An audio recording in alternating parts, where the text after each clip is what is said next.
Welcome back to another podcast. In this podcast, I have a very special guest. He is somewhat of a Flutter expert, and how we met was he watched my very famous "Flutter is for Babies" video. I even wore the same shirt today as I wore in that video, just to kind of remind all of you that Flutter is for babies. But Simon here doesn't think Flutter is for babies, and he's going to tell us a little bit about it. And but actually, before we talk about Flutter. More specifically, I want to talk about Simon because he's a business owner. He owns a contracting company where he builds apps in the UK. And I want to talk about that. I want to talk about how he got started with that, how he finds clients, and generally anything you can tell us about that, Simon. Well, I think I'm going to give you a bit of a developer story here because it kind of leads into it. So I've been doing programming and development for like 20 years or something stupid. But specifically, what's it been 11 years since Android began? I can't remember. It's just over 10 years now. Something like that. But when it came out here in the UK, it was the G1. And it was released here in the UK first before America. And at that time, I was doing HP PDAs. They were a thing back then. You know, you'd have to stab the screen to get to respond. You know, resistive touch screens. And I was doing software for those, all sorts of things, point of sale, all sorts of random apps, and J2ME was a thing back then, and that led into doing Android, and I've been doing Android for 10 years. And so you're doing Android 10 years before you started doing Flutter, is what you're saying? There's been an overlap, obviously, the last couple of years, right? So you were on it since the beginning, right? Oh yeah, since the beginning of Android, right? Basically, but that's not. Sure, that's great creds. I'm not whatever. But the point here was that was contract work, and I was doing stuff like I think my first gig was with LG, and the app I was building was shipped on every ROM, so it was like straight in the deep end. Mm-hmm. All kinds of issues. Yeah, and I think what's happened. You were talking about how we get clients. Well, there's a certain bit of reputation that I've got from doing all this work over the years. So it seems that people come to us. Does that kind of make sense? Like, sure.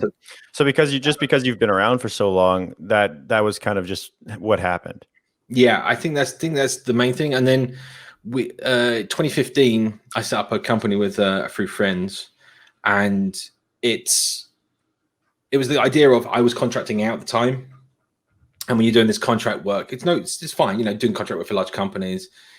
I'm sure plenty of viewers do the same thing. And there's a point at which I was feeling that I'm doing this work and I can have an opinion about how something is done, but it's always going to be a side opinion. It's never going to be, you know, normally taking direction of an application. That I'm a contractor, I'm here to do some work, you know. Yeah. They will take on opinion, especially, you know, large corporations, they've already got their chain, they've got some designers, they've got their, you know, people. And I like the idea of making apps. I've always been making apps for a long time. So it kind of got to that point of I want to control more of the sort of the whole process. The whole process. Yeah.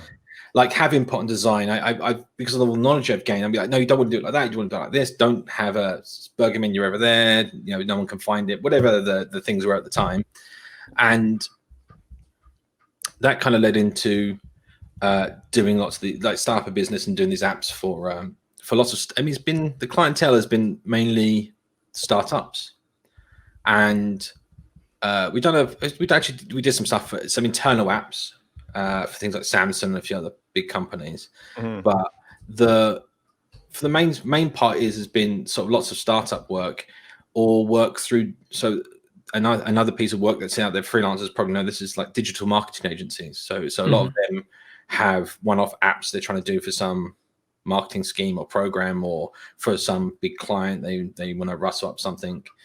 So it's like power through quickly as possible. And you want an app, and here's the key point. This is why it kind of drove me to Flutter here. Sorry, direction throws everyone off. It's fine. What drove me to Flutter is that there's an element of speed and quality, right? And there's no problem with quality on Android, right? Like you try hard enough, you get all the nice animations you want, you have all the nice transitions you want.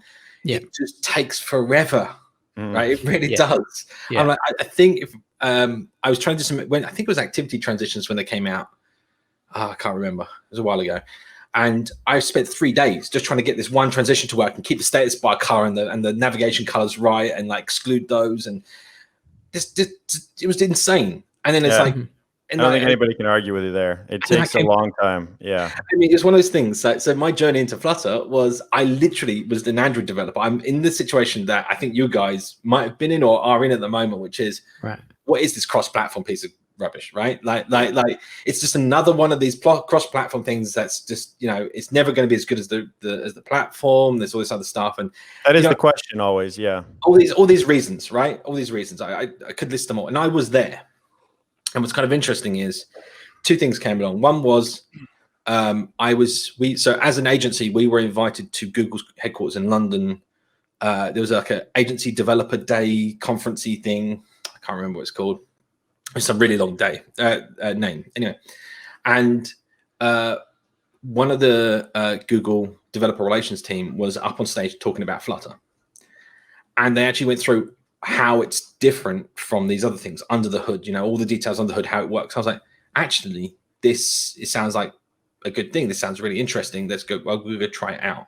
So straight after, in fact, I think it was that evening I was jumping online, downloading the SDK and just giving it a go. And when was that? How long ago was that? Well, that was alpha. So like 4 years, 5 years? It was late 2017, I think. Oh, okay. So it's like three and a half. Yeah. And that was alpha. So, but this is the thing, right? Like Flutter's was around a couple of years before that, and we were hearing rumbles about it, in the industry at large. But I've always disregarded it because over my 10 years, I've been doing what Cordova, PhoneGap, Patrick Cordova, PhoneGap. There was another one that was built off the top of one of them. Bunch of these platforms. There's some with Lua script, there's some with this and that, and JavaScript this, and obviously React and React Native and all the things, right? Xamarin, right? There's another one, right? Yeah. Tick these off, right? Ionic was that one? I actually helped make one of these cross-platform things. Oh, really? What was the name of it? It was. That's a good question. We'll wait here. Oh my god, that was a long time ago. Media, that's what we need. I was actually talking to somebody. It was for a company called Service to Media, and they were in the Netherlands. Okay. And they were trying to build cross-platform products for here you go, Android, iOS, and BlackBerry. And this is before BlackBerry supported Android, right? This the stuff. So this was like next level horribleness. Anyway, and I know firsthand how these things work and how terrible they can be. Like that whole thing, I'll be honest with you, it was like least common denominator, right? So you had a button, you had a button. There was no like, oh, I want to change the color or I want to like change the elevation. No. There's no like, you've got a button. Here it is on the screen. You get the default button from whatever platform you were on. This was early days. This was very, very early days. That's all these cross platforms. I didn't know there was cross platforms. I didn't know there were so many. I thought there was only like the main handful, like React, Xamarin, Flutter, but actually, like you just said, there's a whole bunch. And I didn't realize this until actually it was only, I think last week I was talking to somebody in my Discord channel and they said they were randomly working on this like weird cross-platform thing. And he's like, I don't even know what the hell the name of it was, but we had to work on it. And I was like, what? So you just remind, I worked at the BBC and Nokia. Nokia had its back then, and this is like 2013, 2014. Nokia had Nokia. Sorry, Nokia. American Nokia. I'm Canadian, actually. I'm sorry. Viva la France, something. Anyway, they had their own app store at the time for the Nokia phones, and the BBC had like 20 language apps all written in Nokia that I had to maintain, port, update, various things. Oh my god, that was that. Yeah, that's another thing. That was all written in like HTML and CSS and JavaScript. Interesting. Interesting stuff. It was terrible. So it was a very natural thing for you you saw Flutter, you have this experience with all of these garbage cross-platform tools, but this is it, right? So well, you have this experience, right? And that tells you not to do cross-platform, right? Like honestly, that was it. No cross-platform ever. I was Android. That's it. I'm good with Android. I know Android. I've done it for years. You can get the job done. And get the job done. And it's not just that you have this experience, right? So especially with Android, right? So that you know that the reason why they made recycle view was list view was just terrible. And you had to use the view pattern. If you hold a pattern with list view, and now they made that into a nice thing with recycle view. So you know the history as well. You know this history from doing it, and then you kind of build upon that. And you because you've got that backing knowledge, you can make decisions that are a lot quicker than a sort of junior coming to sort of Android, right? So I can't remember my point now. You're talking about how you're all these cross-platform things. You have all these experiences. You saw the presentation at Google, and you said, "Oh, this actually looks like not garbage," even though all of your experiences told you to stay away from this sort of cross-platform stuff at all costs. And the thing what really frustrates me I'm on that side. I've been on that side of the fence, and I've come to this side of the fence. You know, and there's so many people that are like that always have that opinion. And of course, you can't commit. No, you can't. It's like when someone gets a new operating system, right? Or someone likes Mac rather than Windows, or you get a new version of operating system. Why couldn't it be the same as the old one? I knew where the button was to do this, right? Yeah. Like that's always going to be a thing. So until you have a specific problem in your life that the new thing will solve, there's no reason that a practical person would change. Right. Yeah. We don't like change. No. Exactly. So the way I see this whole thing, and the way I did a talk Joy-Con London, Joy-Con UK. I don't know what can't remember what the name of it. It was Joy-Con in London in 2018, and I'll provide you a link. It was called. Sure. It has lots of content for Android developers. It was at Joy-Con. It was called Flutter for the Discerning Android Developer. Okay. And I went through and explained what Flutter is really to an Android developer, right? Again, most people don't realize what it is. So it's just a view, right? Like it's called, there's actually a Flutter view, and it runs Dart, like it's not even a VM, right? It just runs your Dart code is machine code, right? It has like a shell that loads it up and runs just like any sort of, let's say you did NDK, you would have a shared object file, right? .so file. Loads that up, runs the code, and then the result gets displayed in a Flutter view, right? And then that can be wherever you want your application. You can have tabs of Flutter views. You can have just one section of the app. You can have up screens, the entire app. It doesn't matter, right? It's just a view like on Android, right? And so the talk sort of goes through all this and what it is that you ship and various pros and cons and the reasons about it. So, you know, that I can leave interesting. That for them. I mean, I would definitely, I'd like to listen to it even. Yeah, likewise. The point I was going to say is at the conference, we had about 300 developers come up to our community booth and was like, why can't Flutter use Kotlin? Right? And there's many reasons, right? And to be honest, language is not a thing. To me, like, it's interesting I say that now, right? But I feel like you get attached to something you know, right? Syntax you know, and things you like doing. And again, it's the same thing. Like, I know how to do. It's a bit like, okay, Java was static final or something, right? And now in Kotlin, you've got the companion object and that side of it, right? It does the same thing. It's just, you know, pretty much, yeah. Approach, right? So I think again, it's just the syntax is still C# syntax, right? So you still have ifs and squiggly brackets. It's very similar to Java. Very similar. What's interesting though, so Swift and Kotlin are very similar. And both have very similar things to JavaScript, right? And sort of Dart fits somewhere in the middle of all of them, right?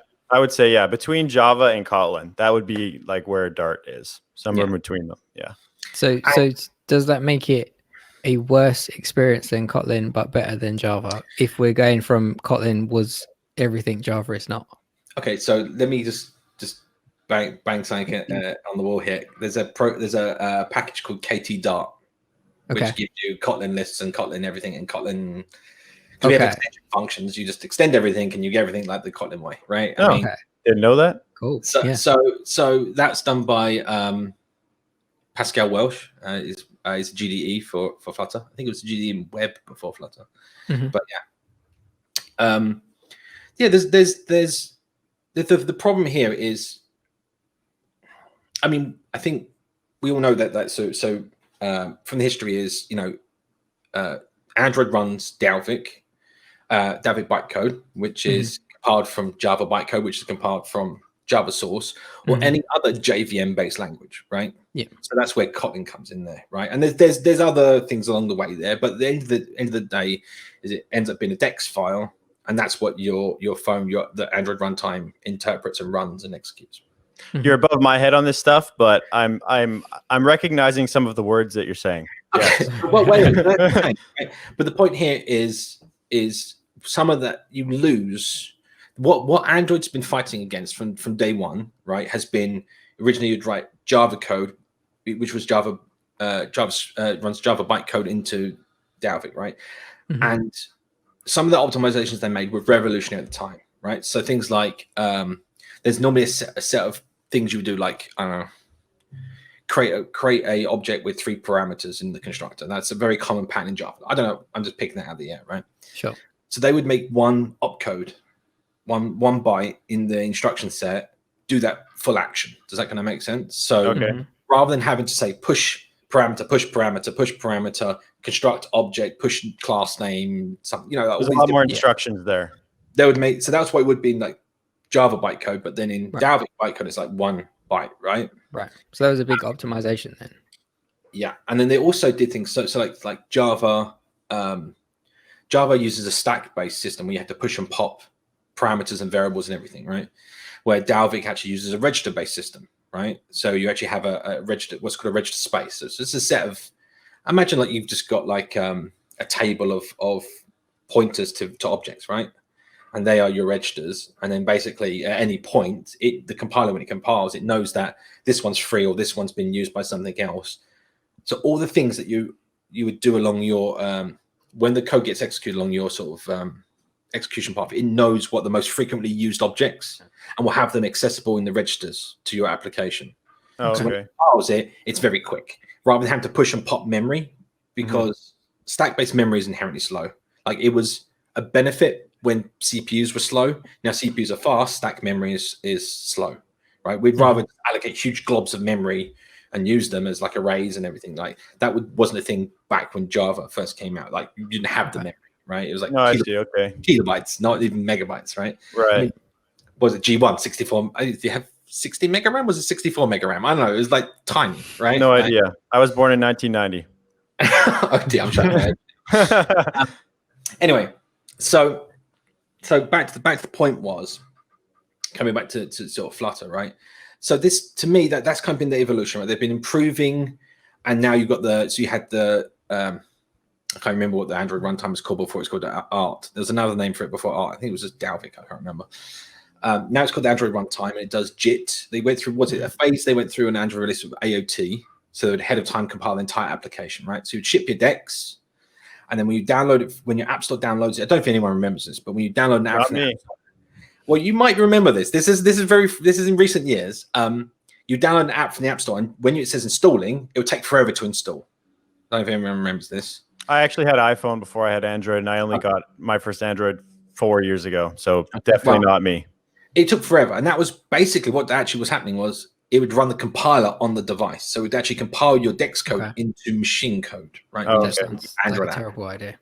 It was good because for performance. So when you run your app, it's very quick because it's all been pre-compiled. But then it would take forever to do updates and installations, right? Yeah. Okay. That was AOT, and then they went back to doing JIT, which is just in time. So as you run your code, as it's what's called the hot path. So let's say I'll give you a simple example on Android. You have a create on your activity, on your main activity that you boot your app up. That is the hot path, right? That's always going to run every single time you start your app up. Right? Gotcha. So that bit of code, that path of functionality is going to be compiled and saved in the cache for your. There's a code cache, byte cache for your application. So it doesn't have to recompile that every single time it boots your app up. So your app will start faster. Okay, right. Makes sense. Yeah, this is a good example, right? But again, so the model of what I think it now is it's both AOT and JIT, right? In general, sort of Android binaries, right? So that is, it pre-compiles some stuff on download, like the hot paths, but then when you run your app, the more you use certain bits of your app, the more it knows that you're gonna reuse those bits and keep the code running, and you'll be Changes using, the hot paths basically. changes the hot pass, and you'll be using that machine code, right? But the whole Makes process sense. still is a overhead, right? And the whole thing is still running essentially decks underneath, like the principles of Dalvik bytecode and things, right? Right. There's also certain things that, I mean, we all know like boxing, unboxing of primitive data types to object data types, and that's like a thing. And I know Kotlin's come way ahead in terms of helping to resolve some of the problems we had before in Java. But again, that's something that is inherently just JVM, right? Like you can't just get rid of that. It's always going to be there, right? So for me, with all this sort of knowledge, right, then sort of Dart comes along, and I realize, when developing, we get JIT, right? So it compiles the Dart code just like Kotlin or Java into machine code as we run it, right? So for development purposes. But when we deploy our apps, it actually compiles it to machine code ahead of time, but not on the download and installation of the application before it ships. So your APK file just has a .so file for x86, for x64, for ARM, for this, for that, Right. for the other. Right. And now we have fat APK support in the Play Store. It just downloads the right set of files. It doesn't download this huge, 100 megabyte with every different version. Right. Yeah. It just downloads the 5 megabytes for your exact device, right? Yeah. So and then sort of again, so you get ahead of time compilation. You get the power of this. This is the way I see it, right? So you get ahead of time compilation. You get the power of what would be NDK, so C and C++ compilation, that speed. It ships with its own garbage collector, right? So you don't have to do free and alloc in Dart. It doesn't, it's not like that, right? It's still garbage collected language. Because it ships with its own JVM, you get things. So I think, I can't remember what version. I think it was N. Android released a young space scavenging garbage collector, which basically means you can now allocate during on draw, right? And on pain or whatever, right? Like before, that was very discouraged. Like you never allocate during draw because it does 60 FPS and like you would just kill your. You keep allocating every draw, exactly right. Now, 1/60th of a second. Right. But here's the thing: so young space scavenging in the garbage collector works by if you allocate, it frees on that frame, and the next frame it allocates exactly the same object from the sort of. It's like a pool of frequently used objects, if you will. It's very simplified, but you get my point. It gets rid of that problem of time to allocate and free. Thus, that's a more beneficial to all developers and so on. Right. Using the hot path analogy that you made with onCreate, it's the same sort of thing. You have an object, it sees the object being reinstantiated, so it's like, okay, let's just save this object and reuse it, kind of thing, automatically. There's a mechanism that does that automatically. It's more or less, yeah. Don't get me wrong. Still, obviously, here's the thing. It's always like all programming has always been a time against memory, right? Like you either save stuff in memory, and so you don't have to keep allocating over time and save CPU bandwidth, or vice versa, right? Like there's always that balance. So if we have to, as a developer, manually say, I want to keep this variable over here, and I want to keep reusing like this paint or this path, and reset the path, and set new things on it during something. That's fine, but then that's just overhead on what we have to build and manage. When if the compiler can do it for us, it makes more sense, right? Yeah. So it's, again, to a limit, it's all a balance. So it's great that we now have that in Android, but again, we don't have it on the older version. So if you want to release an app, you still can't build your apps. If you want to release it to an older version before this was in the garbage collector, you still can't allocate during pain because it would be really slow and janky. Right. Because, to come back to the point, because Dart ships with its own garbage collector as part of your app, which has that support, right? You don't have to worry about it, As a language, it's like a language level thing. Yes. That's what you're saying. Yeah. It's part of the memory allocation during your application running, right? So I did OS dev and driver development in my past, so I could talk about that. But yeah, it does memory allocation in a good way, right? Okay. We'll trust you. The key point here to mention, right? So you still have Flutter's never. One thing that people say, Flutter is never going to replace Android. That's not what it's there for, right? It's a UI toolkit, right? In other words, it's there for building nice UIs and all that. It's not really quickly. Go on. Sorry. Quickly. Nice Quickly. UIs quickly. Yeah, exactly. Yeah. Yeah. And it's the quickly is just part of it. I mean, so Flutter doesn't come with like GPS support, right? It doesn't have like doesn't come with. I think you sort of spoke about this before with the plugins, but it doesn't come with like support for recording for microphone or doing this or doing that. That all comes from the platform, right? That you run it on. Mm-hmm. So that's where the plugins come from, right? Sorry. I've gone off on a complete tangent here. Totally fine. I wanted to ask. So there's a bunch of optimizations. So from my point of view, Mitch has used Android and he's done the videos on it, and I want to ask you what you told him after you spoke to him last time when he said Flutter is for babies. And I want to find out why it's not for babies. But so you're selling me on Flutter when I've been in the camp of it's cross-platform. I don't really care what people say. There's a problem somewhere, right?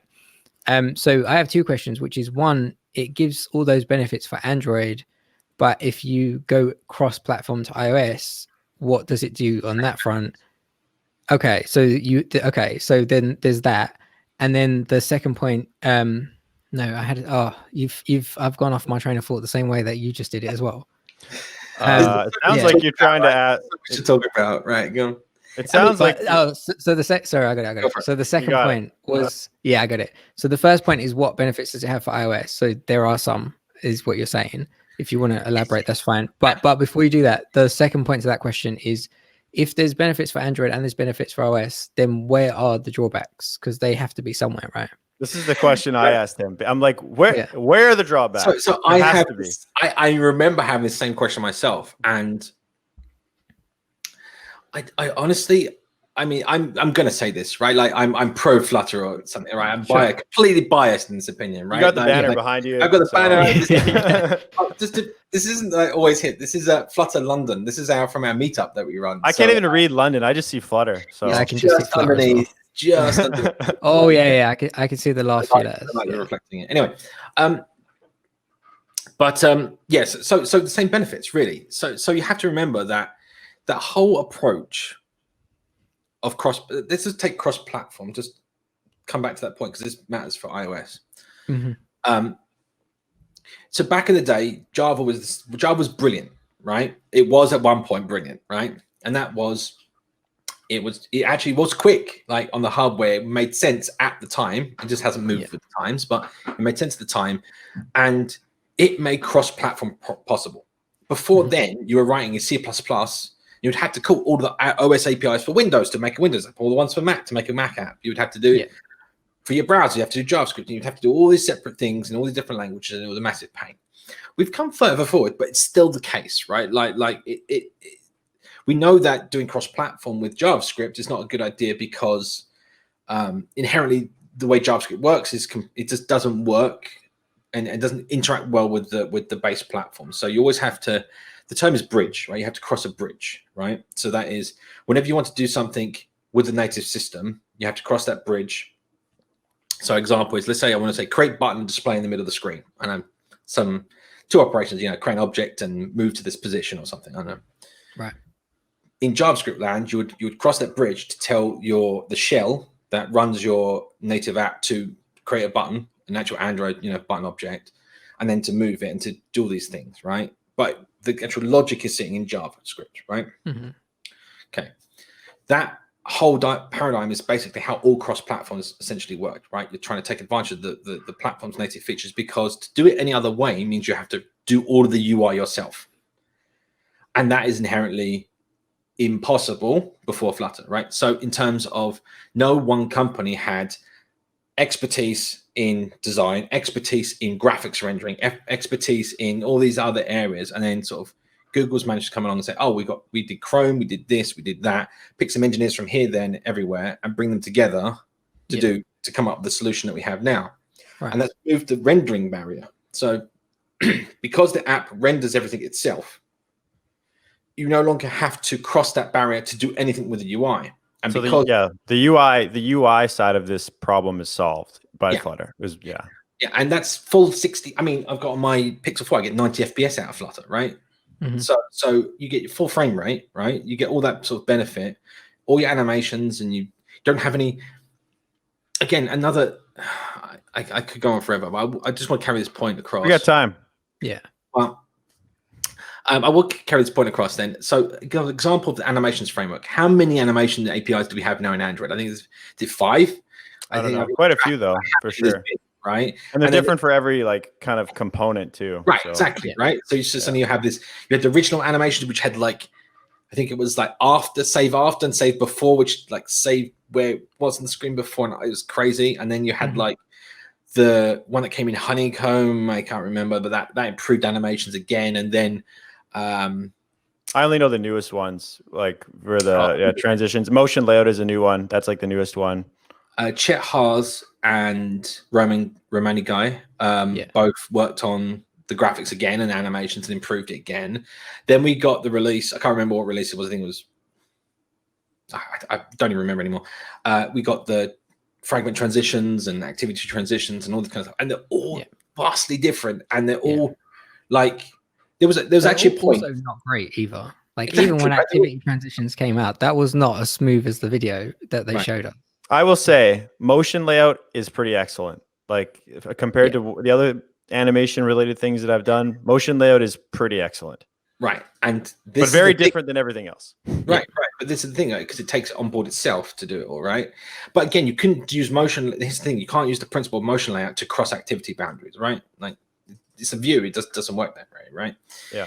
And this is it, the fundamentals of how it all behaves is different. So back in the day, whenever it was, and long time back ago, in my day, one of the apps I worked on, I decided I've had enough of this. I wanted nice, smooth animations. There were some animations that just came out, like circular reveal and a few of these other fancy things that were happening at the time. And I wanted to make an application which was gorgeous UI, and I was doing Android, right? So I did something I've never done before or since, I think, but I decided to make everything a view. So instead of having like screens, I had views for an entire screen, right? Yeah, and it's like a single page application type. I did some view groups, and I had some layouts, and I decided to do a single activity application. This is, I think, even before fragments. I can't remember if I used fragments. It might have been before that, but and that principle really works, right? Because you have full control over the stack. You're not depending. I mean, the principles. The reasons why fragments were important and the reason why activities are important is because of the life cycle, right? And that is kind of with the life cycle management now we have with like live data and all the rest of that sort of architecture components, that kind of sort of melts away, you know, like we can rely on like the platform now to solves a lot of the problems that come with the life cycle. Yeah, exactly, right? And this is kind of also where Flutter sits in, because Flutter, the shell handles that for you, like the life cycle. You literally just build all your screens and you have all your widgets and everything, and it renders them in one view, which takes up the entire activity, right? So you don't have, again, those limitations, right, from the frameworks. And again, comes back to the point, because, so there's a diagram. In fact, I'll give you a link if you want to put it in the description about there's a massive architecture overview. It's one big document that goes through how Flutter works internally. Like it covers lots of questions and answers from a lot of the viewers. And there's a key point here in that it broke into layers. You have a C++ layer, right, of Flutter, which is called the engine, and that's pre-compiled. So when you build your apps, you don't have to compile any C++ code, right? But there's a layer which is in Dart. It's called it's what we call it, the framework, right? And it's basically like all of the classes you expect, like all the button classes and everything else. That's all Dart code. That all gets compiled into your app. So when you ship your app, you've got two SO files. One is the libflutter, which is the engine, and the other one is libapp, which is your application code. Your application code ships essentially the framework file. So the code for button, the code for text field, all this kind of stuff. The key point here is you think, obviously, small brain thinks, oh my God, that's huge, right? But big brain, when he knows that Dart is the tree shaking compiler, knows it's going to strip out everything you don't use, like ProGuard does, right? Yeah. But that's done beforehand, not afterwards. So you don't compile everything and then strip out what you don't need. You only compile what you actually use. Right. So, but this is the things that said, why use Dart? Well, because when you can control the entire pipeline of language, how it builds, all the points along the road, then you can make these optimizations. You can make better decisions instead of limiting yourself to like saying using Java, right? So using Java, you can't just go add features and that stuff. Like that's not Java anymore, right? Yeah. So Dart being made by Google, they can make these decisions. Like again, going back to my point, because it ships in your app. Whenever there's an update, so like we have this problem on Android, right? We've always had this problem. They ship like a button in the framework, right? I'm trying to think of something. Fragments were shipped in the framework, right? And it was like, great, we got fragments, and then it's like, the next version comes out. But I want this feature, and then now I have to do it if this version of Android did this thing and that version did this thing. It was crazy. And this was before the support libraries. Okay. Right. Then I think it was around that time with Action Bar Sherlock, I think it was by Jake Wharton and a few of the other things back then. Out came the support libraries and it was heaven. It was like, yay, we can just code in one. It still wasn't great, but it solved a lot of problems. Yeah.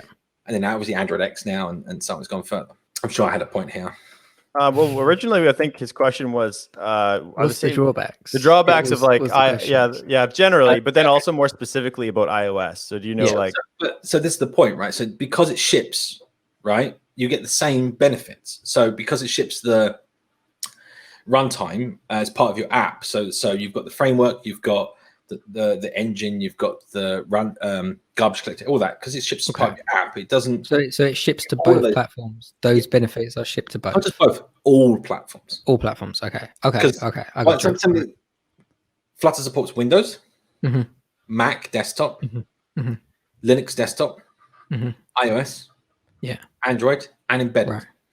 Right. Okay. So like Raspberry Pi or whatever you want, and it can do this because it's like it's tightly coupled together. It's one unit, right? So it's not depending on like the only dependence it has is a very small layer on the operating system, right? To draw the main part of Flutter, right? And to have mouse or cursor input or touch input go into Flutter and obviously output the graphics, right? Speaking of all of these options with the platform, do you want to show us your Pac-Man app that you built? I can. Do you have it? Do you have it like up and running? I don't have it. I have it. Let me spin that up. All right. Well, we're recording this, so we can just cut the video here while we wait for you to get it up. No worries. Because this is really interesting. I told Rob about it, and I thought it was super cool. So I can run it in fact, I can run it on Windows desktop and in the Android emulator. Sure. Just for funsies. Funsies, yeah.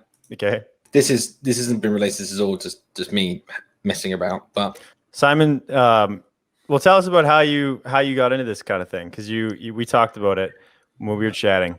Oh god. Well, I mean, I obviously I'm old enough to like the old arcade stuff, and I'm not that old that I remember Pac-Man coming out. Dinosaurs just recently died. Yeah. However. Oh, look, it'll be the first time. Oh, yeah. So I added some audio, and of course, I haven't. This is why we don't use Flutter. Of course, it crashes.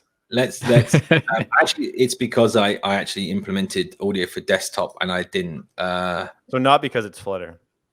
No, not because it's Flutter. but also, if it didn't not work the first time, then it would be a terrible example of a technology demo, because this is like it has to not work the first time, exactly, otherwise it doesn't count. It must fail. Otherwise, it's just a video. So here you go.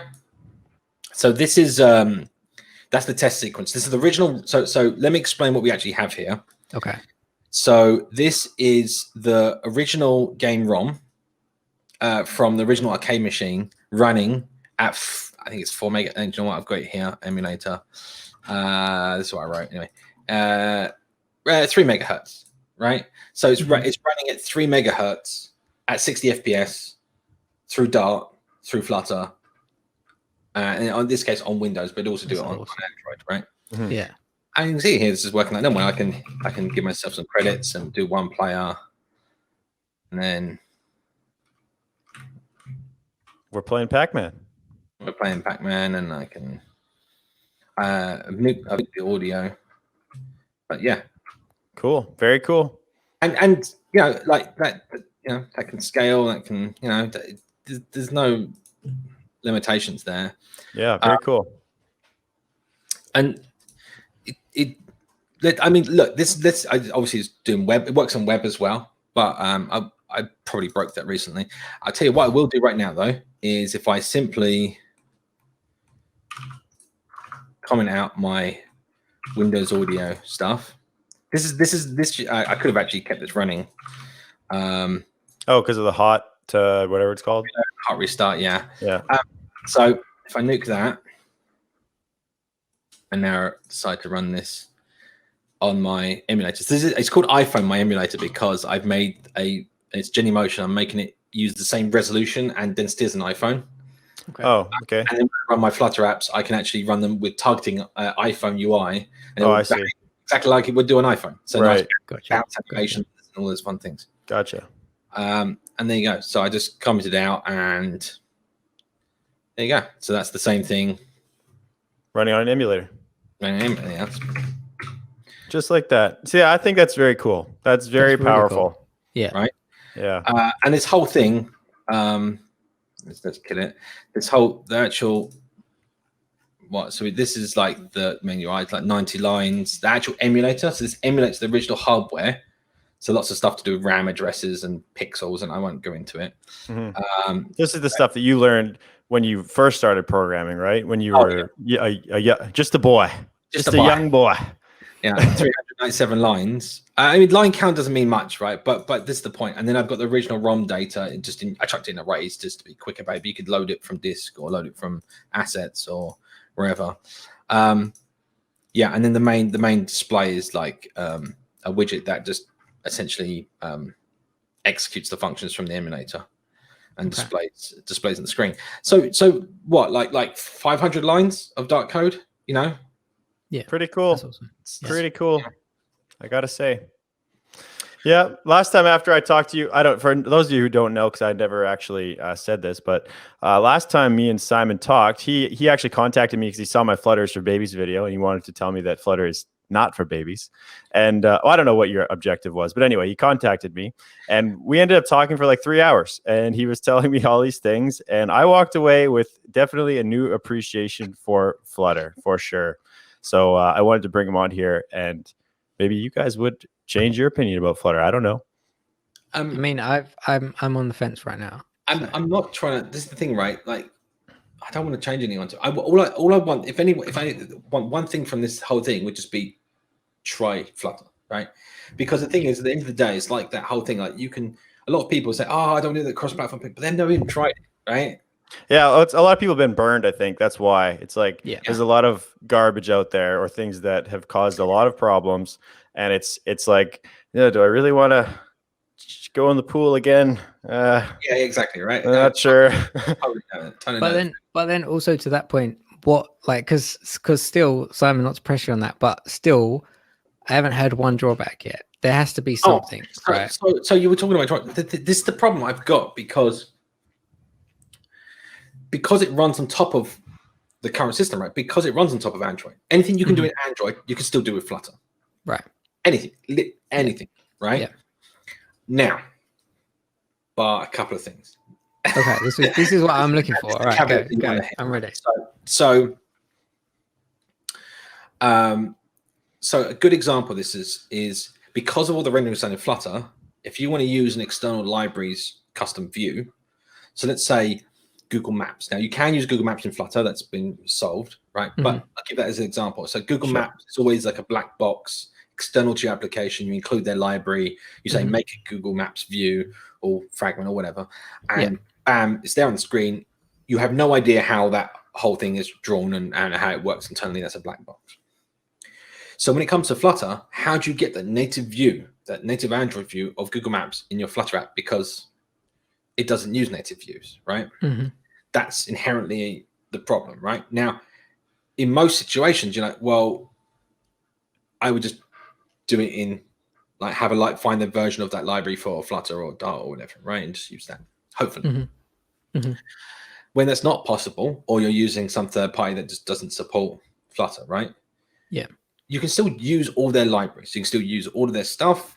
It just becomes what do you lose out on? So I'll go a little bit under the hood, mainly for the viewers, but it also explains the issue. Okay, so in Android we have a presentation display, which is basically an external display screen, right? It's a virtual hidden display screen. So it's the same thing that happens when you have like two monitors. You can plug like a monitor into your phone and it will show you two displays, right? So the way it works is you take your view, your Google Maps view, for instance, chuck it in that virtual display, and we capture the virtual display into a texture in the GPU. So that doesn't cross memory or anything like that. It stays in the GPU. This is a critical point. Inside of Flutter, we say render this texture in this coordinates of the screen in the composition layer. So obviously there's a problem here. So any touches that happen in Flutter now have to cross that bridge from the Dart. It's an NDK from the C++ code, essentially, right? Yeah. From there, over into through JNI, essentially, over into Android world, where it then sends the pointer events to the actual native view. Yeah. Native view reacts by, like, let's say Google Maps moving the map, and then the results obviously get displayed on the GPU texture and displayed inside Flutter, right? But that's kind of like a long way round. It's still very quick, right?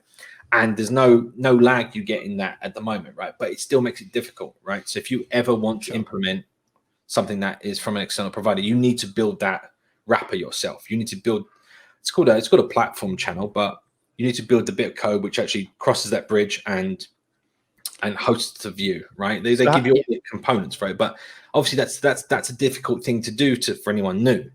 But the critical point here is it's still just that once you've done that little bit of native code to do that, the rest is done in Flutter, right? So if I was to build an app to use Google Maps, I'm still going to have to do the wrapper bit, right? I'm still going to have to say, on create, do the Google Maps, on destroy the map and host it or detach it or whatever it might be, right? Yeah. So for me, it's like you still might have to do a little bit of native code, right? Not just rely totally on Flutter. So the same goes for like, I was saying like location, getting GPS coordinates, or I'm trying to think of something else. Was it you that mentioned building a video player or music player in Flutter? You wouldn't do that or something. I can't remember. Someone said that. Maybe. I don't know. But like, so let's say video playback. Flutter has a video plugin, and the way it works, they use the native features. Like, I can't remember what it uses. I don't think it uses media player anymore. Exoplayer, probably. It uses Exoplayer on Android and Core Media Foundations, whatever it is on iOS. I can't remember. CA layers, core. Anyway, so basically, all you're saying is you have to build that tunnel from Flutter to the native thing. Yeah. So this is only if it doesn't exist already. Yeah, if it doesn't exist already. Yeah. But I think it was Wednesday. They just released Windows Alpha. It's been I've been using Windows for like a year with Flutter, but like, it's just been officially released as alpha now. It's like, I think it was alpha or beta, I can't remember. But there's a stat like there's now, I think it's 100,000 apps now released on the Play Store, which are Flutter apps. Right? Yeah, it's a lot of apps. And that's since like it was released, right? That was like a year and a half ago. I can't remember now.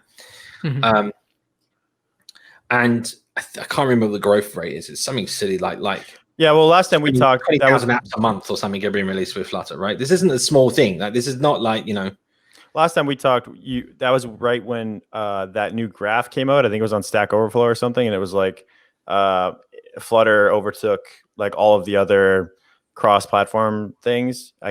Something like that. Something like that, yeah. Yeah. This is the insane thing. The growth has been like this because it was like but it's one of the things that as soon as you try it, you realize, oh, that was easy. Like I'm not joking. Like, I was doing an animation. I can't remember what I was doing the other day. I was like, I wanted to do like, here's a good example. Like, try and transition one view from one position on the screen to like make it larger on another activity. try doing that between two activities. That just doesn't happen, right? You have to do that fake thing where you say, oh, launch a new activity, but hide the destination and move it down here and then animate the coordinates to where it should be and all this other nonsense to get that kind of effect, right? Yeah. You're like, well, I just use fragments, but then you still got to do fragment things. And, there's a lot of things. It gets messy. It gets messy. It gets in your way, right? And then in the Flutter, I'm just like, oh, it's done. and I'm not joking. It's like something that would take me on Android like a day probably to kind of get all the things right or more. I'm doing that in half an hour. It's insane. Like the productivity you get, because it's like this. The way I always think of it is, if you were Google and if you worked at Google right now, you two, right? And you were given the opportunity to rewrite Android from the ground up, like the entire UI stack and how it works and how it behaves, what you wouldn't do, right? Yeah, for sure. Right? More or less, yeah. Right. You would do it completely different. You would do this, that, and the other, and you would. But this is the thing, like Android has not. It's evolved, but it's always feels to me like it's been bolt-on after bolt-on, right? Like, yeah, the foundation is still the same, right? Foundation is still the same, and that's fine. It's been heavily tested. It's if it's an operating system, let it be an operating system. Let your app be what it wants to be, which is all this nice UI and graphics, and use the operating system features. And that's the way I see this, right? Someone was telling me the other day, like, like it's really bad because, like, your Dart app compiles and it ships the all this sort of UI and all this runtime engine and whatever else, an allocator. What do you think happens when you ship your app with the support libraries? You get all this stuff thrown in, right? Like before you know it, you ship with the Google Play and all the rest of it, and Google Play services and all this, and your app jumps by like 14 meg or something silly, right? Just to include that stuff, and you include this other library to do this, and you HTTP that, and Moshi or whatever to do your JSON passing, JSON, whatever, and like before you know, you got all these different things, and it bumps up the size of your app, and it's like, well, the way this works is, instead of having these things bolt on and then having Pro guys sort of clear out the bushes at the end, trying to bring down the size, you end up with this notion of we use code generation. We don't have reflection. We don't have mirrors or anything like that. We use code generation. That was what I was going to ask you about the channels. Actually, does it use reflection, or does it use, like, how does that work? So it's all based on basically like hash maps, so key value pairs and names for methods, right? So it's the very fundamental basics, right? And that's done because of cross-platform capability, right? So you can ensure that principle is going to be available on all platforms, right? So if you were to do like binary bundles or some other thing, right, it would only work on Android. However, when it crosses the platform channel, there's a binary messenger, JSON messenger, and a few other ones, which actually are about how it encodes the data, the requests. You could just imagine this platform channels as RPC, right? You just don't know what that is. Remote procedure call. Okay. So if you're on Android, you might do IDL, which is, I don't know if this is way advanced stuff. So I remember. I don't know what that is either, but go ahead. So interface to AIDL, right? Android interface to I actually do know what that is. Yeah. Sorry. So you would describe your interface. So you describe your methods and the parameters, and it generates you the Java code, which does the serialization and communication across the channels. And that literally it crosses the I forgot what it's called in Android, but it crosses the kernel channel to the other process for the other applications. So you can do the remote procedure calls against the other, like, app instance running, right, or whatever. And it's essentially the same thing, right? So you're taking whatever that you run some code in Dart, and then it takes those parameters, serializes them across a channel as buffers. They receive the other end, and then they're unserialized into the platform that you're on. So if it's iOS, you get like. How does it know which platform though? Because you don't ship. So to be clear, when you build your app, you're building it for Android, or you're building it for iOS, or you're building it for Windows. So it only builds the code for Windows. Oh, okay. So the end of the channel when it's received is by Windows, right? Right. The way it actually works, in essence, is your plugin registers a name for itself. It's like a unique, like a package name, or bundle ID for iOS, a unique ID for your plugin. and it uses that as a key on both sides. So in the Dart code, you have that string, and you say run a method on this platform channel with this name. You tell the method name. The plugin registers itself with that name, right? So that and it handles those methods. So it's kind of two-way communication. I see. But this is all explained in this architecture overview. I'll plug it in there. There's no point going for these technical details. I mean, I don't think. I'm interested, but people might be. But visualization is cool as well. Yeah. You want to see these nice charts. Yeah. In fact, John, hang. I'll just full screen this. There you go. So there's that diagram. Can you zoom in? Okay. Enhance. Yeah. Right. Yeah. There you go. So there you go. That's let me spoil things. You probably want to cut this. Sorry. Moving it over there. I can see you guys now. Right. And here we are, the architecture overview. There you go. Yeah. We'll put this down below. Link in the this goes down, but you can see here. So you can see what's considered part of the C++ engine, what's considered part of the framework, and what's considered part of the embedder, right?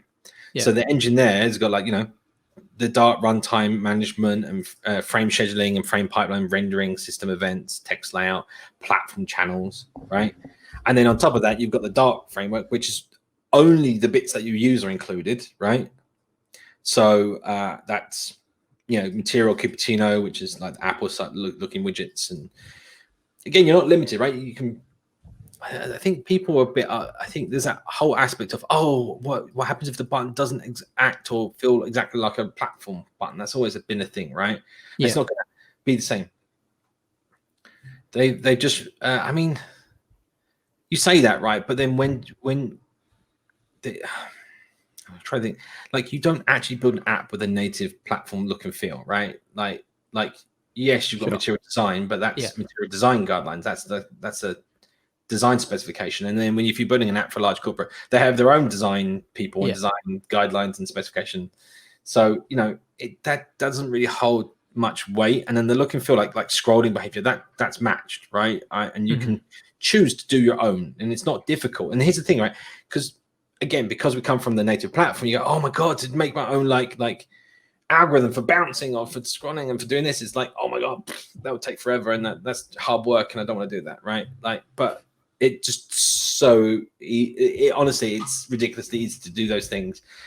And again, it's about the way that the framework's been built.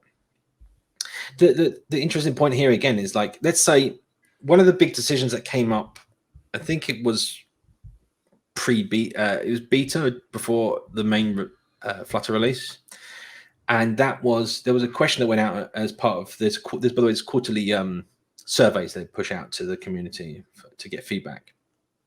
They have all their issue tickets. That's another thing we could talk about, right?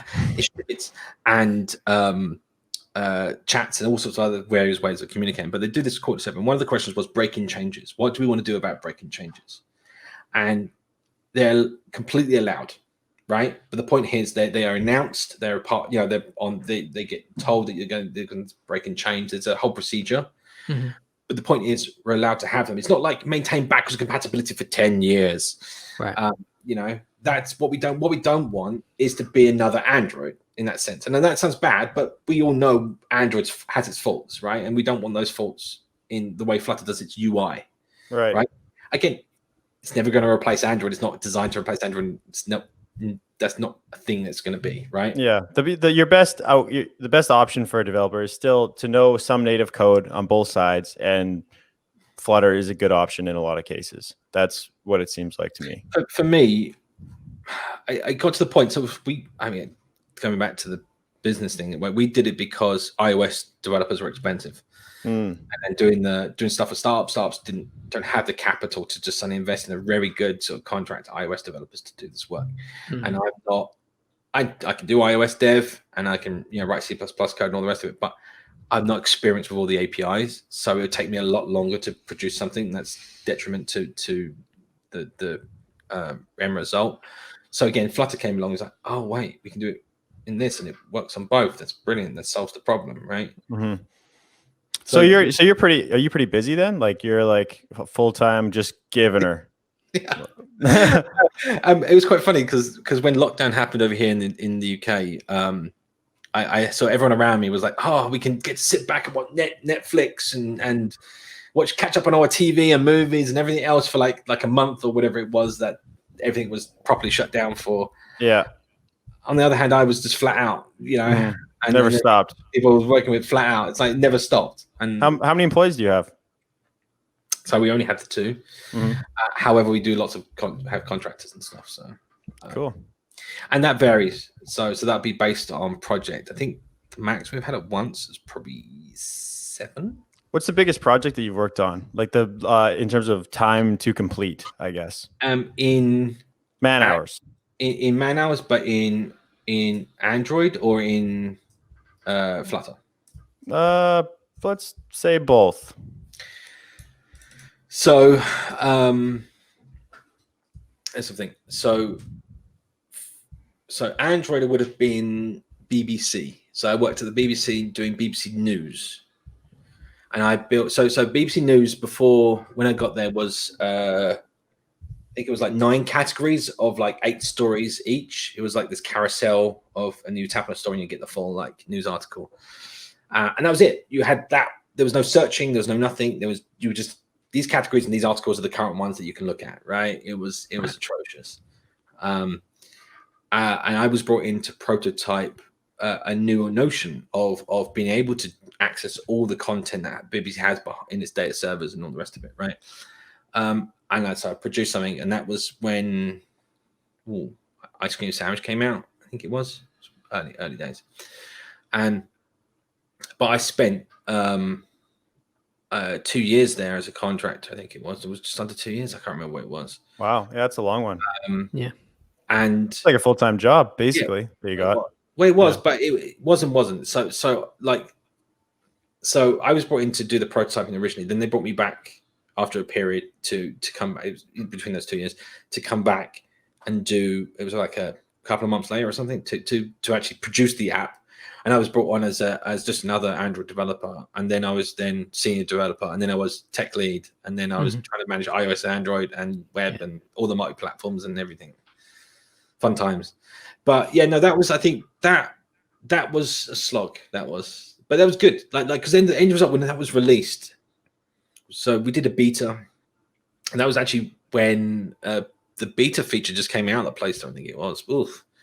Didn't go the way it was supposed to go. No. Well, I'm not sure I can talk about wherever, but well, like most projects, right? Like it was a frantic race to get everything ready for beta and like make sure things didn't topple over.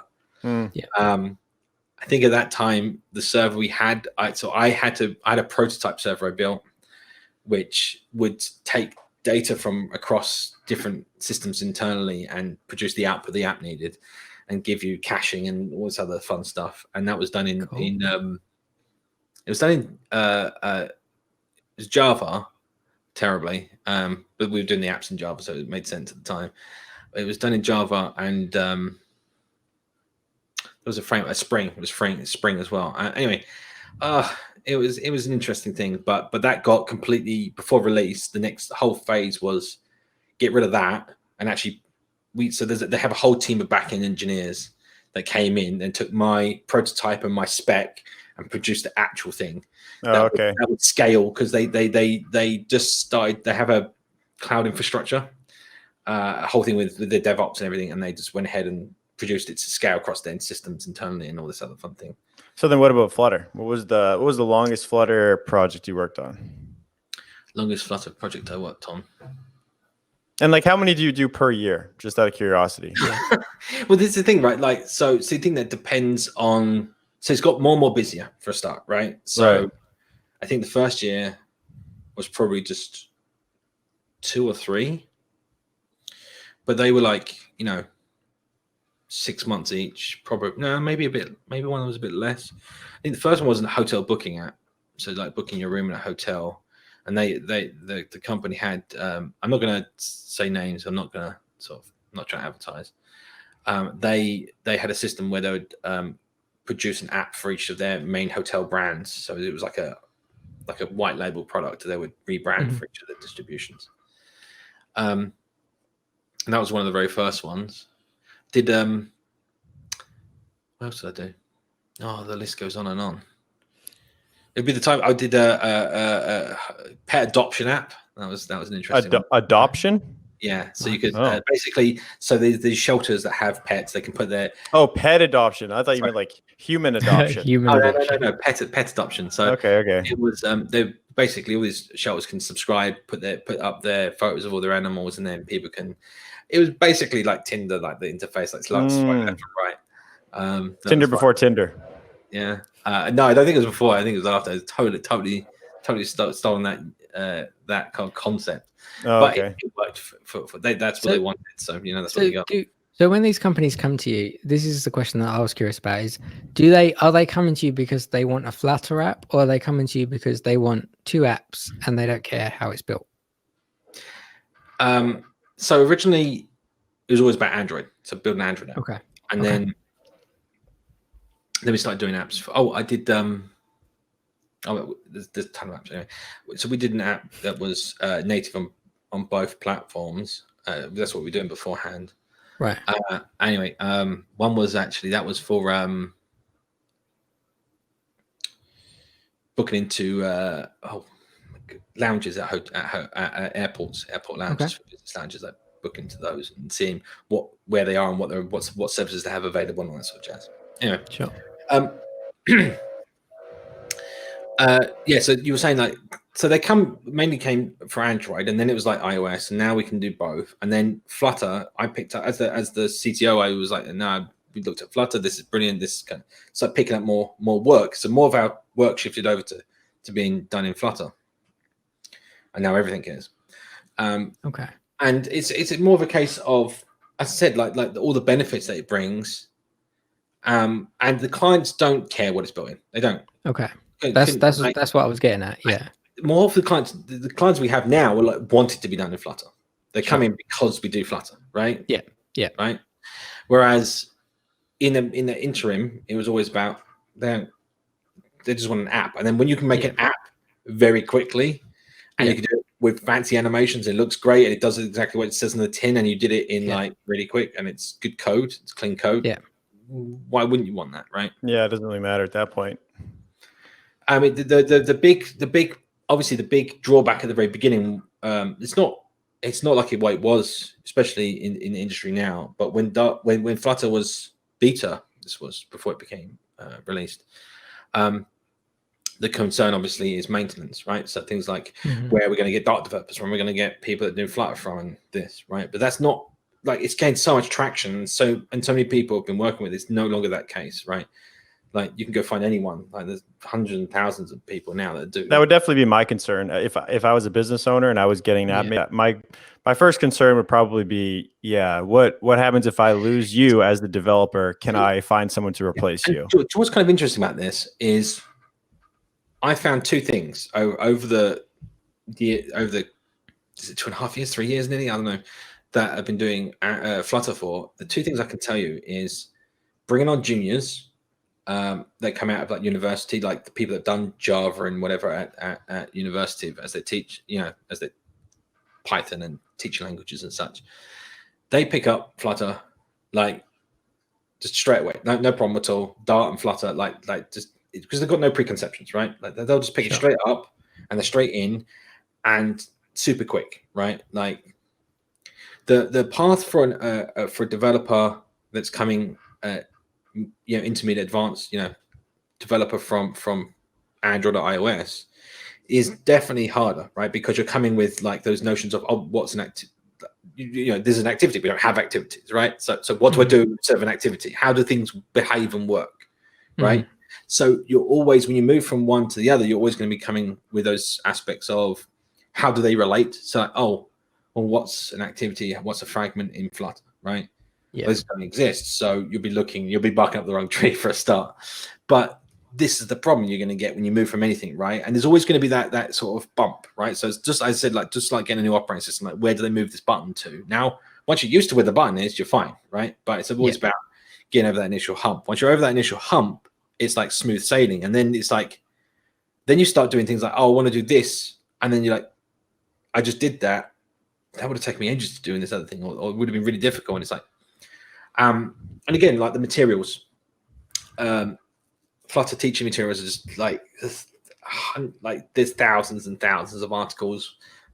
Because, and that's the interesting thing, people coming from being web developers doing Flutter, people coming from having no development experience and using Flutter as their very first development experience and making apps. And these people are making, and this is the scary thing. I know this is scary because as a advanced Android developer, you're being paid a non-considerable amount of money to produce something that's of high quality, high grade, because not many people have that level of expertise and experience, right? Like, they got to spend the time, right? They got to spend 10 years trying to get to that point. Yeah, you paid more because you've put in. It takes you can't find those people because it takes so long to get that knowledge. And I can tell you right now, there's tons of Android developers out there that are scared of Flutter because it's super easy to make apps, right? Right. Because then where's my career going to go? What am I like? Makes sense. How can I compete with that?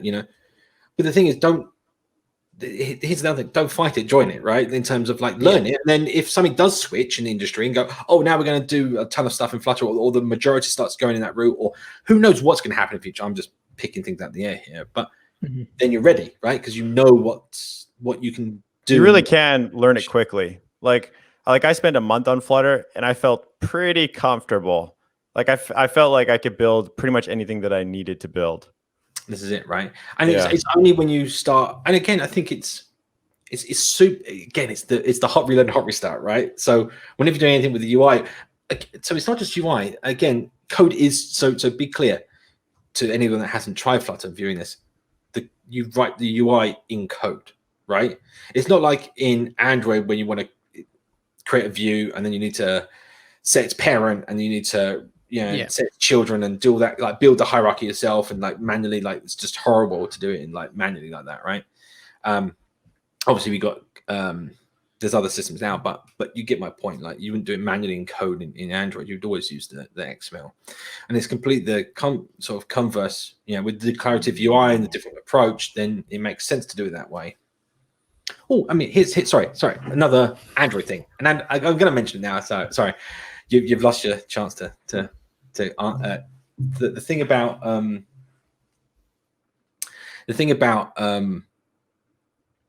Android is deep hierarchies, right? We're always told don't nest your views, right? That's why they tell us that, but I haven't really, like, whenever I do it, I don't see like a big. Well, you probably haven't done it on a. Trust me when I tell you, like you do an app wide sort of like what we used to do, like before. So, what were the layouts?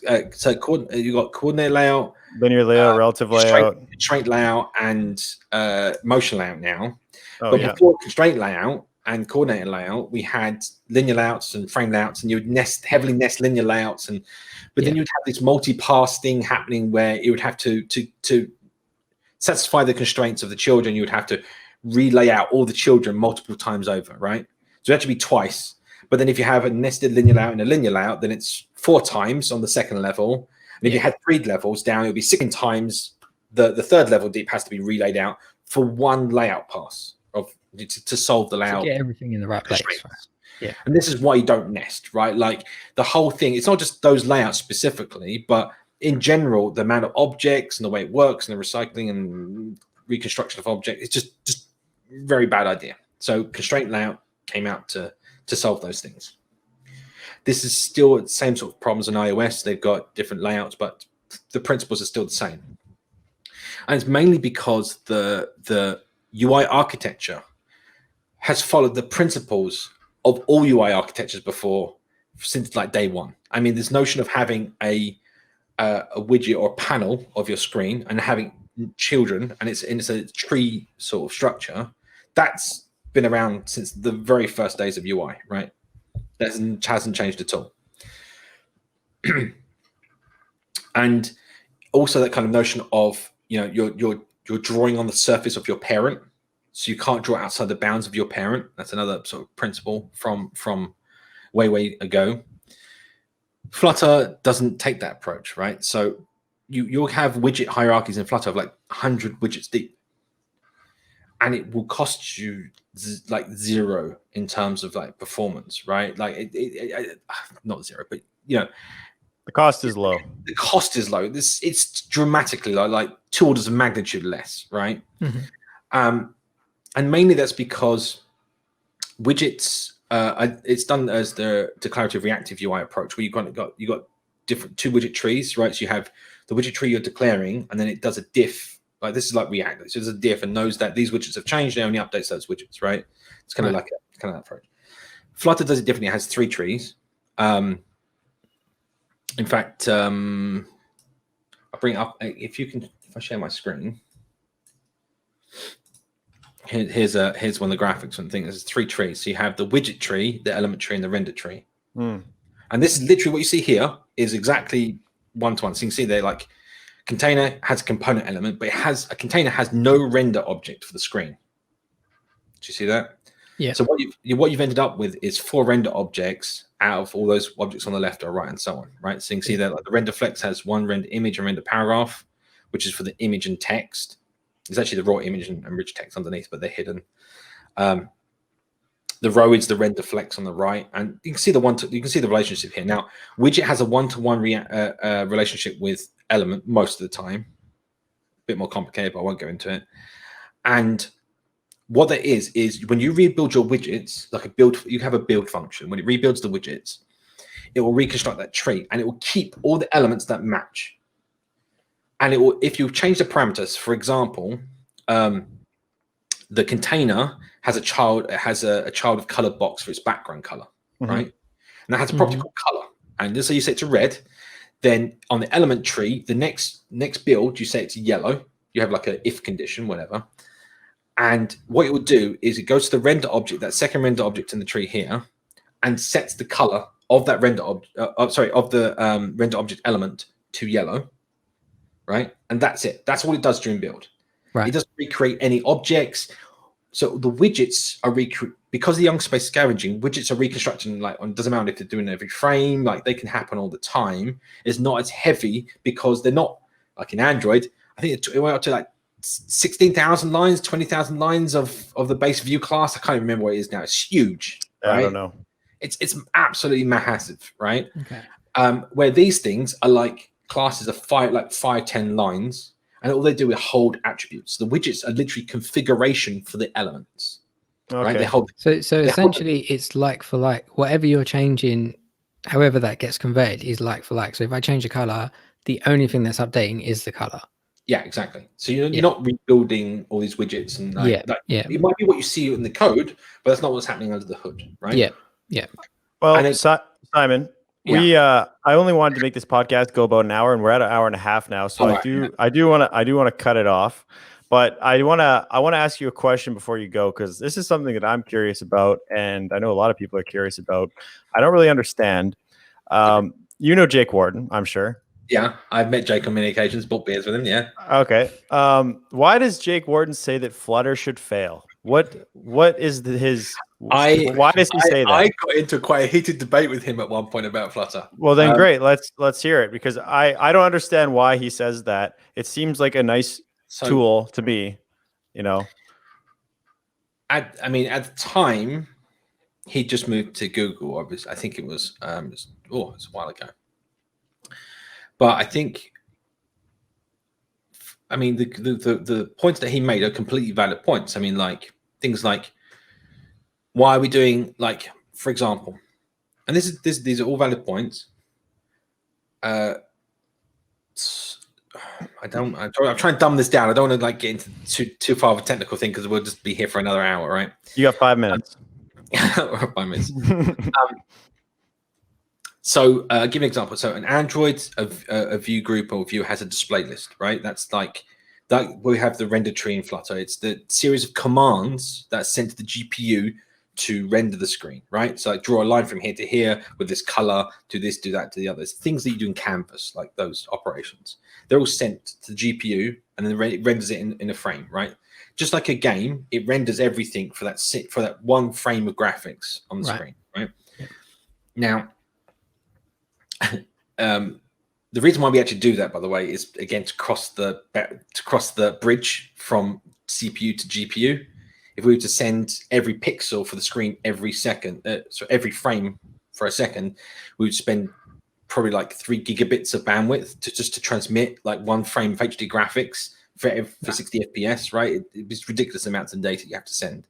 So instead of sending that data, we send the commands to draw the data on screen. Like fill this, like imagine most of your screen's probably like, if you have a browser, most of it's white, right? So you say fill screen with white, draw text here, right? Right. Yeah.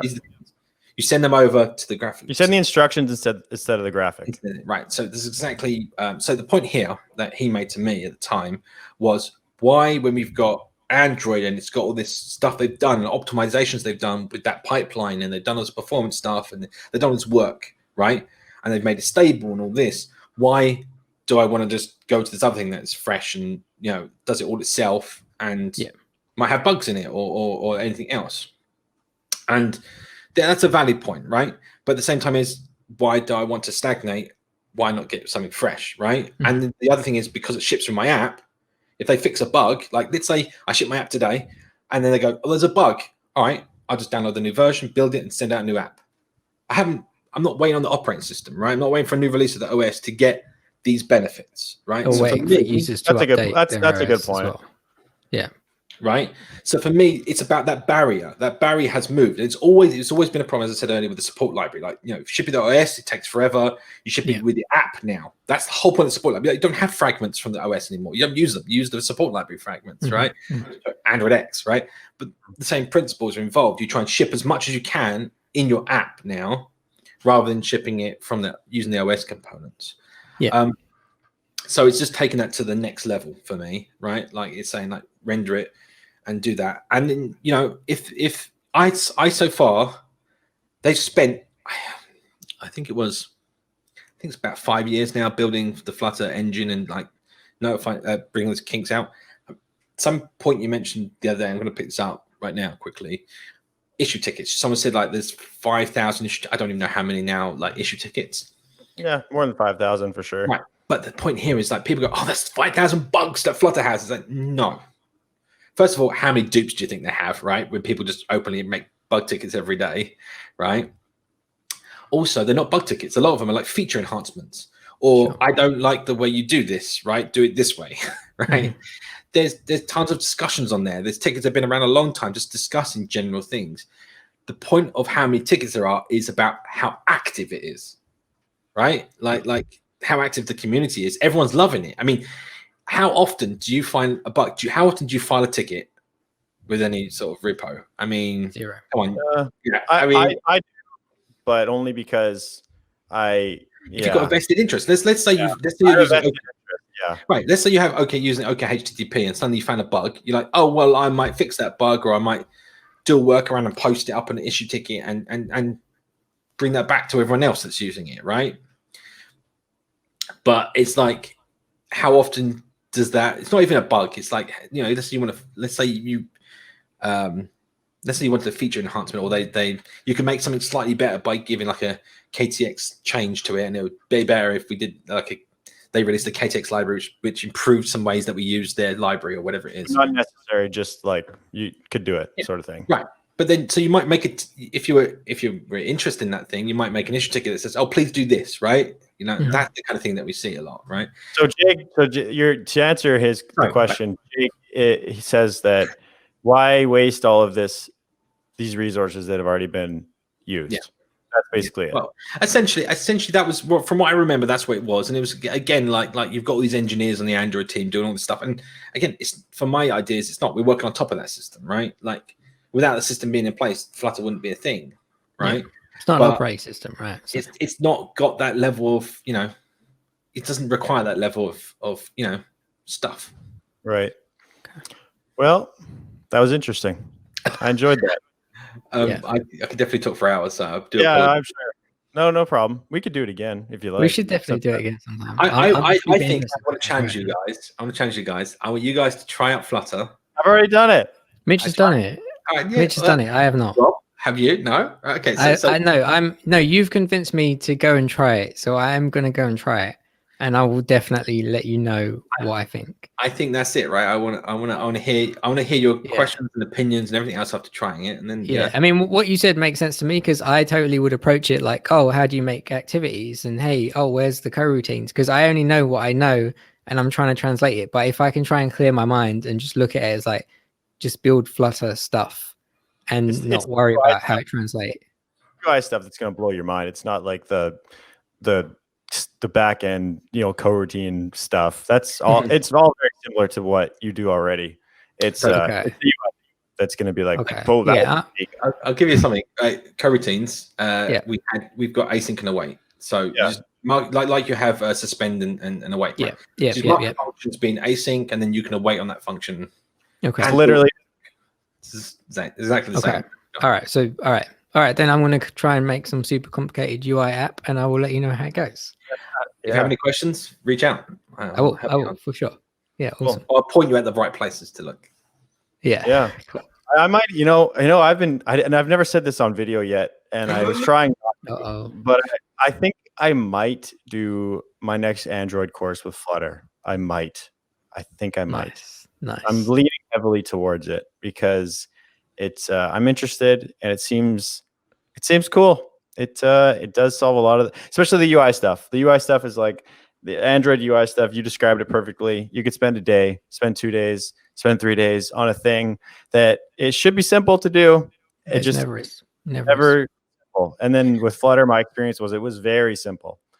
I mean, if you can come up with some specific things and things you want to try or do, we can always come back and I can just show you. Look, this literally it is very quick to do. I can just speed through and just look. This is how you do it, and it's like it is like that. That's it done. But it's the kind of thing you could do a 3-hour video, like just going through lots of little tips and tricks of how to do all these different things. Right? I like to do I like to build projects. I don't like to just do like standalone tutorials. I find that very boring. So I think I might build a real-time chat app or something like that. I built this socket real-time chat website. It's called, you can go to openchat.xyz just to use WebSockets and Python Django channels and stuff. So I might build an app to connect to that and use sockets. And there's a WebSockets library. There you go. Just chuck it straight in and you've got access to it. That's excellent. Nice. Awesome. Well, thanks for coming on. We should definitely do it again. I had fun. Yeah, likewise. You have no Before we leave, Simon, it says right there, Dev Angels London, but is there anywhere else that you want to shout out? Just Twitter. Amateurs. London, yeah. Links down below. Any way you want to contact Simon, I'll put that down below. Any links that Simon wants us to see, I'll put those all down below also, so you can check all that stuff out. Follow him on Twitter because he's good at Flutter stuff. Okay, thanks for coming. Yeah, no problem. Cheers.